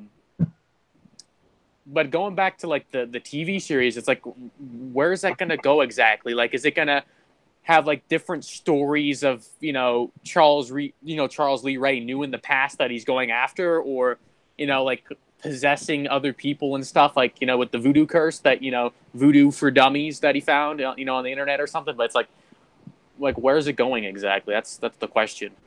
Yeah. For the, you know, the TV series. But I'm as I said, I'm interested in seeing what they plan on doing with the movie. Okay, what do you think about MGM? What are you more excited for, Baldy? I mean, I'm just like, I'm not really. It's just kind of like minimum for the two. Like, I'm not really that excited for any of them. I'm just kind of like, I have like minimum expectations. Like, it's like kind of one and the other, just kind of like, it is what it is. We'll see how it turns out. I'm not really, you know, too excited for any of the things. All right. Yeah. Well, Ben, I want to save you for last. Let's go over to Matt. Matt, what do you think? Do you think at some point this stuff, do you feel as horror fans we're just kind of getting more or less just hoed out and used? Now we got to get all this stuff, and it's like it's going to get watered down and just it's going to turn into mush more or less. What do you think?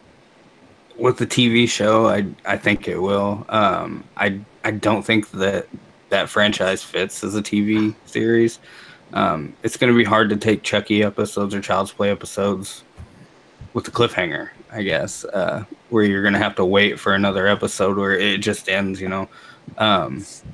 I think, too, that it's going to depend on which channel they run it through, kind of like what you said with Stars and Ash vs. Evil Dead.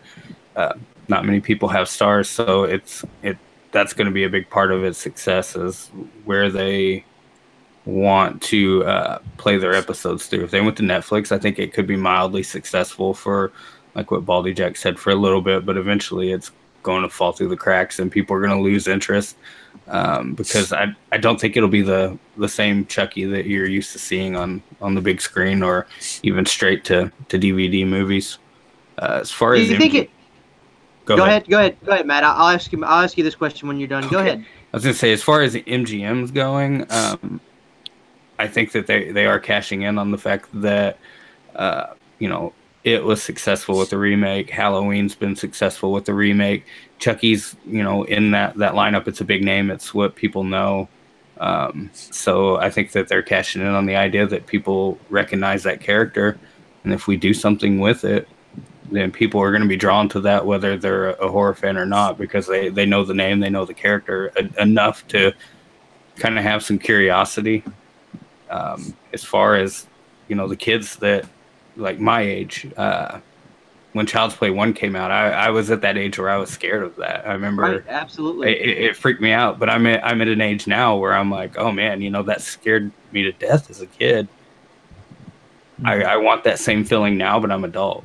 So you kind of want to relive that childhood, I guess, or that you want to get that same feeling you had when you were a kid because you're kind of drawn to that feeling of being scared. So maybe they're thinking that they'll pull in these people who were kids then, right? And that they'll kind of be drawn back to that franchise again, whether they do it or whoever. Let me ask you this, Matt, before we end with you. Do you think it might have been in Don's better interest to at least have tried to get involved with the MGM remake as opposed to doing this TV show? Or do you think Don's too hard-headed and wants to stick with this wild story he's going through? The TV's probably giving him the creative, they're not putting a leash on him. MGM might have kind of built walls around him, like, you can do this, you can't do that. And I bet he has that creative freedom where he's going now that he can just do whatever and no one's going to stop him. So I would assume that's probably why he's doing what he's doing. My concern, though, Matt, is I don't think Don has obviously, I talked to Alex Vincent at Texas Frightmare last year, and he told me that Don has got more than one season written already. I mean, he's got so much stuff written. Don doesn't. We haven't heard anything about a network picking it up. That concerns me. Somebody made a good comment. Somebody said, "Don't forget, Don was the guy who gave us Seed of Chucky."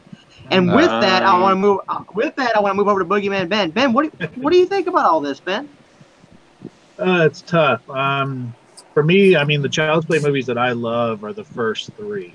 I do like Curse of Chucky, and I did appreciate Cult of Chucky. I was not a fan of Bride or Seed. But Don Mancini, the thing that I liked about it is that for the longest time, it was the only horror icon or franchise that had never been remade. It was all controlled by Don. He wrote all the films. Of course, Tom Holland had a lot of input into the original Child's Play, and they changed it up and added the voodoo element to it. That was all Tom Holland. Yeah, the other films are kind of strange. Curse kind of brought it back to making Chucky scary again. Cult kind of almost brought elements of Bride and Seed into a story that was a little like Curse, but it added some of those elements that, humorous elements or odd elements. Kind of were like, okay, this is going off the rails a little bit, but I still really like the film. It's interesting, and I don't know if MGM really consulted with Don for this. I don't understand the legality of it because, like you were saying, MGM washed their hands of the franchise in the early 80s or the late 80s. Then it went over to Universal for all the films up until Cult. So it's curious, how they're able to make the film when Don owns the rights to the. I think he has the rights to the original franchise in some way because he's been involved in all of them.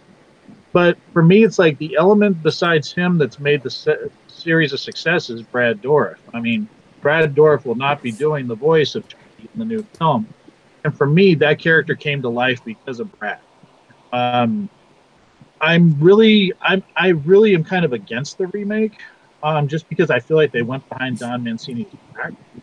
I don't know if the television series is a good idea, because like you were saying with Ash vs. Evil Dead, it depends on where it goes. If it goes to Netflix, maybe it'll be successful, but I just don't see how this would work as a television series. I think, having a movie come out every couple of years, I think Curse of Chucky came out in 2013, and then Cult of Chucky came out in 2017. It's a 4-year gap.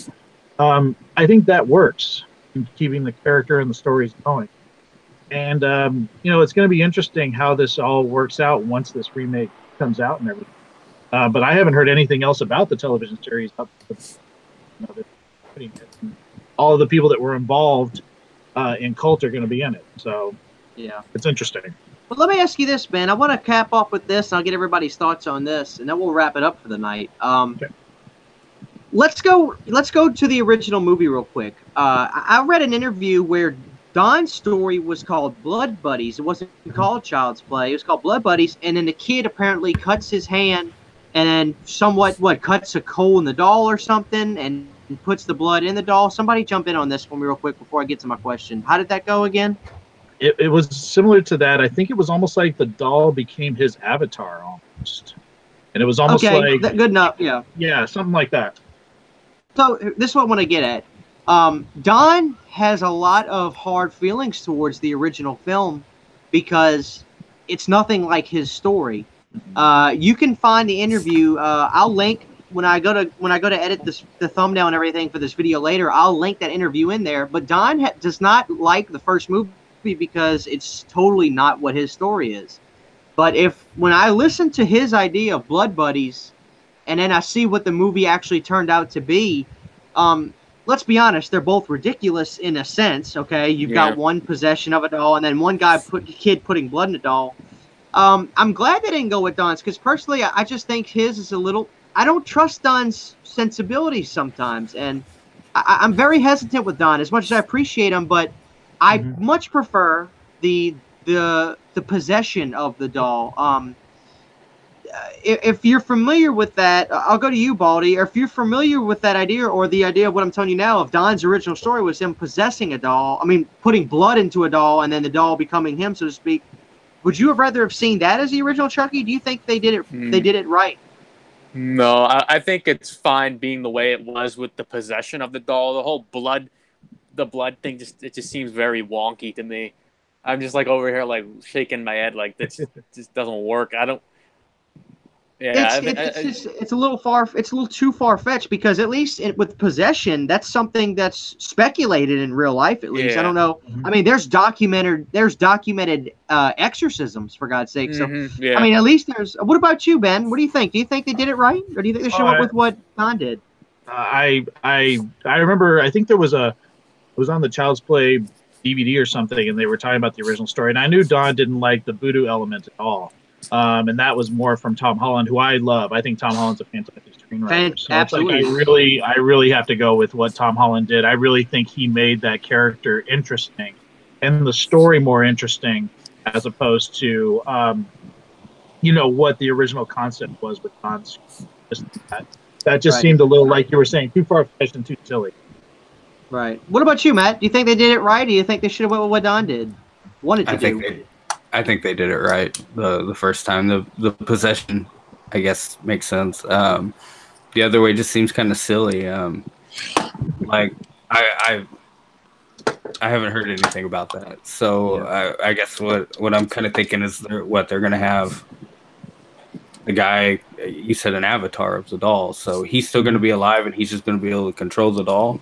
I don't know. I mean, that's kind of speculative. But let me ask you this, Ben. I have a feeling you'll know. But Don was involved in the sequels, part 2s, part 3. He wrote them, right? Didn't he write? Yeah, he wrote all those. Tom didn't do those. He just did the first one. So Don. But that was the thing. He said I can't drop the voodoo element. That was the whole thing. He said I hate this thing, but I gotta keep it in it for voodoob's sake. So he had to sort of figure out a way to use it.